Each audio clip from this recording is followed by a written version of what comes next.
A mulher adúltera, João capítulo 8. Porém Cristo foi para o Monte das Oliveiras e pela manhã cedo voltou para o templo. E todo o povo vinha ter com ele e assentando-se os ensinava. E os escribas e fariseus trouxeram-lhe uma mulher apanhada em adultério. E pondo-a no meio disseram-lhe: Mestre, esta mulher foi apanhada no próprio ato adulterando. E na lei nos mandou Moisés que as tais sejam apedrejadas. Tu, pois, que dizes? Isso diziam eles, tentando para que tivessem de que o acusar. Mas Cristo, inclinando-se, escrevia com o dedo na terra. E como insistissem, perguntando-lhe, endireitou-se e disse-lhes: Aquele que dentre vós está sem pecado, seja o primeiro que atire pedra contra ela. E tornando a inclinar-se, escrevia na terra. Quando ouviram isso, saíram um, a começar pelos mais velhos até os últimos. Ficaram só Cristo e a mulher que estava no meio. E endireitando-se Cristo, e não vendo ninguém mais do que a mulher, disse-lhe: Mulher, onde estão aqueles teus acusadores? Ninguém te condenou? Ela disse: Ninguém, Senhor. E disse-lhe Cristo: Nem eu também te condeno. Vai-te e não peques mais.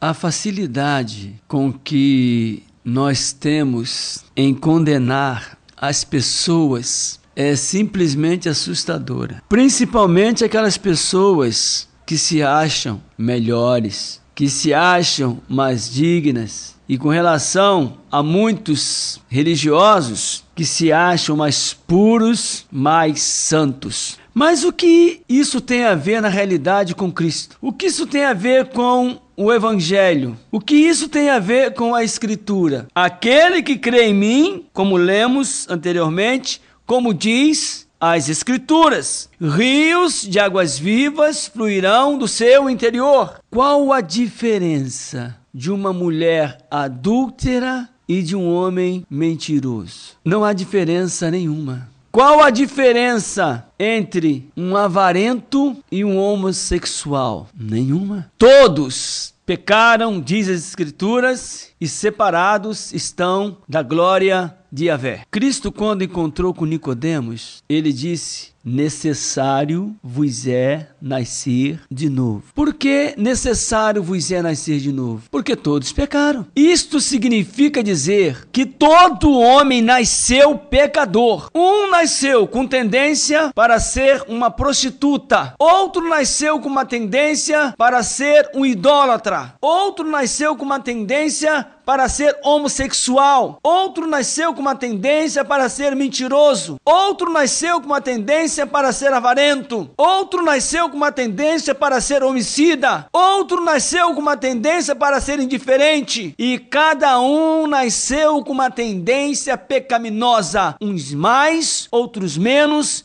mas todos com uma tendência pecaminosa. Eu vou dar um exemplo. A igreja hoje combate em nome de Cristo e contra Cristo os homossexuais. Eu vou dizer uma coisa para quem combate deste modo os homossexuais, como está sendo combatido hoje. E vou usar a mesma expressão de Cristo. Aquele que condena um homossexual por ele ser homossexual, que atire, e que estiver sem pecado, que atire a primeira pedra. Um homossexual, ele não nasceu querendo ser homossexual. Ele nasceu com uma tendência para a homossexualidade. Ele não escolheu ser homossexual. Ele nasceu com uma tendência para ser homossexual ou para a homossexualidade, e muitos não conseguem lutar contra essa tendência e cedem a este pecado. Por quê? Porque ele nasceu carnal. Ele é carne e ele não conheceu a Cristo. Ele não conheceu a verdade das Escrituras. Ele não nasceu de novo. Então a tendência dele é continuar sendo homossexual. Como que nasceu? Mentiroso, avarento, tem uma tendência para ser ladrão, tem uma tendência para ser desonesto, como os políticos, quase todos, uma maioria absurda no Brasil e também no mundo, nasceram com uma tendência para ser corrupto. Então ele encontra oportunidade para a corrupção e se corrompe. Todos nasceram com tendências pecaminosas, malignas, e por isso todos estão destituídos, separados da glória de Yahvé. E a igreja vai batendo,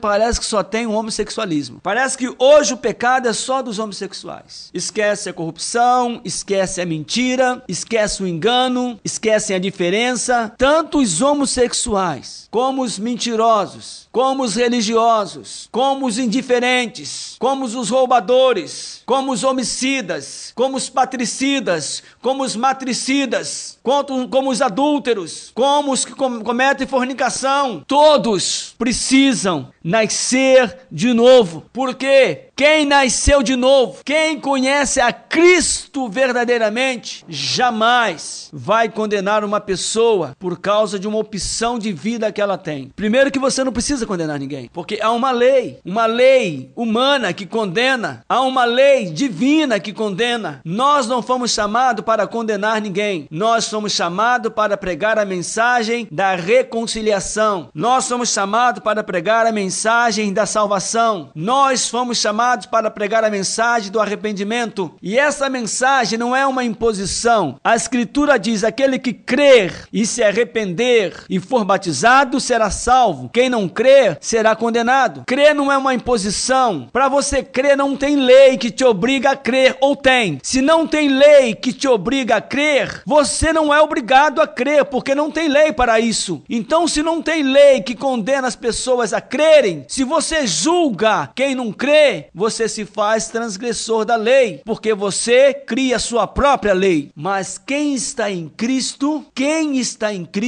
prega as boas novas. E as boas novas têm um plano de salvação, não de condenação. Cristo não condenou a mulher adúltera. Ele apenas disse para todos nós, diz: aquele dentre nós que não tem pecado, atire a primeira pedra. Olha lá um homossexual, que coisa, que sem vergonha. Aquela prostituta. Qual o seu pecado? Se você não se arrepender, de igual modo você vai perecer. Todos precisam de arrependimento. Os homossexuais, as prostitutas, os mentirosos, os corruptos, os ladrões, os indiferentes. Sabe o que é ser indiferente? Tinha um homem que ia de Jerusalém para Jericó e ele caiu na mão dos salteadores. Aí veio lá um doutor da lei, um sacerdote, que voltava do culto de Jerusalém e, olhando aquele homem de longe, passou de largo. Isto não é problema meu, estou indo embora. Da mesma forma descia um sacerdote pelo mesmo caminho e de igual modo olhou e passou de largo. Isto não é problema meu.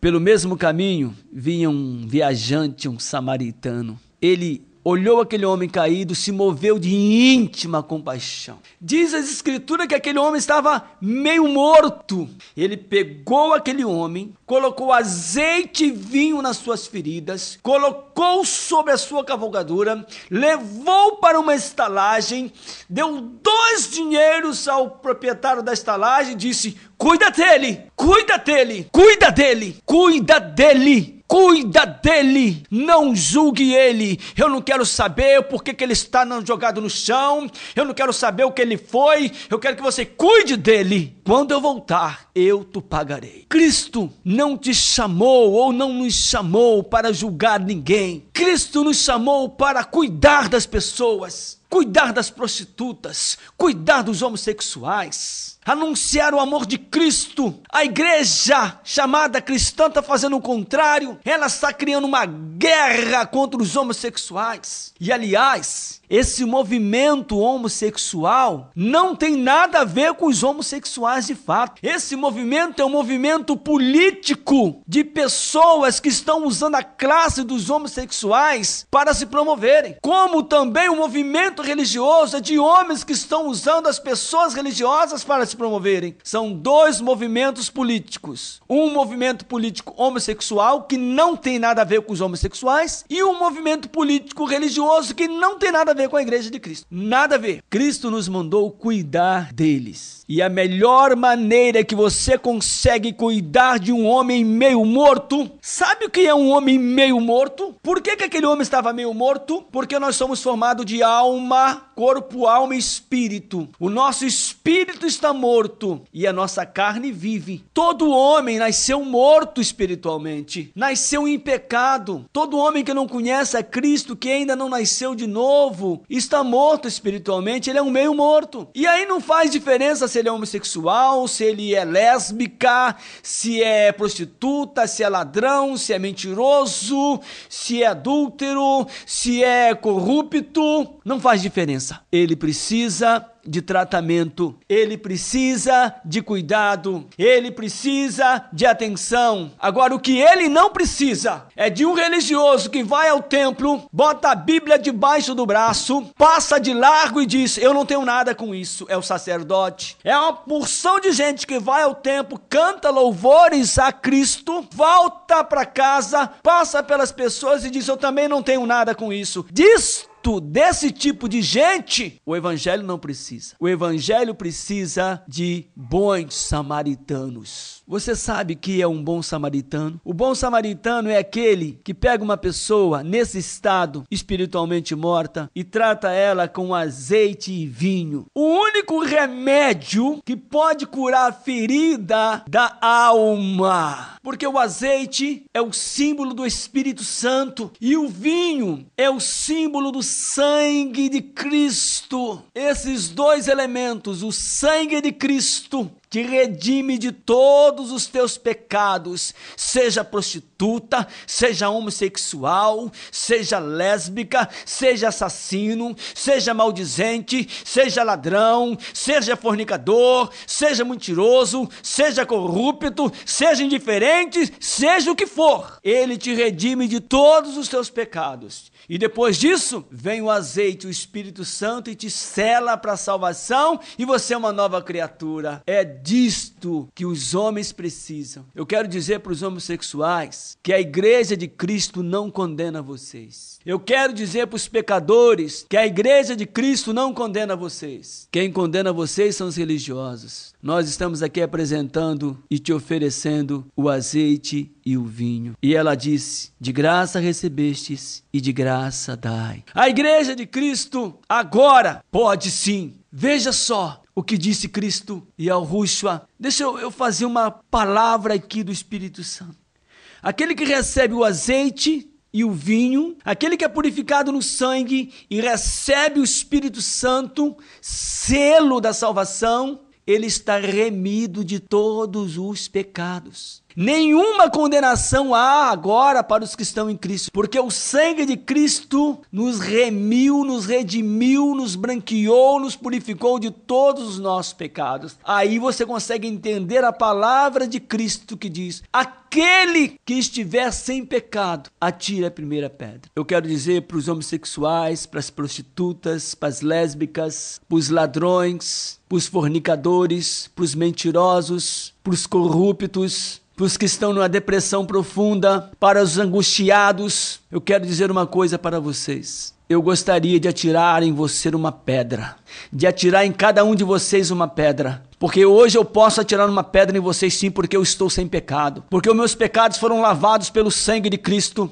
E eu quero atirar uma pedra em você. Sabe que pedra é essa? A pedra que os edificadores rejeitaram. Essa foi posta como a principal pedra de esquina. E esta pedra é sobre a qual a igreja está edificada. Eu quero lançar essa pedra sobre vocês porque o nome dela é Cristo. E ao Rúshua. E essa pedra pode salvar você, como salvou aquela mulher adúltera. Receba em nome de Cristo, desde agora e para sempre. Amém.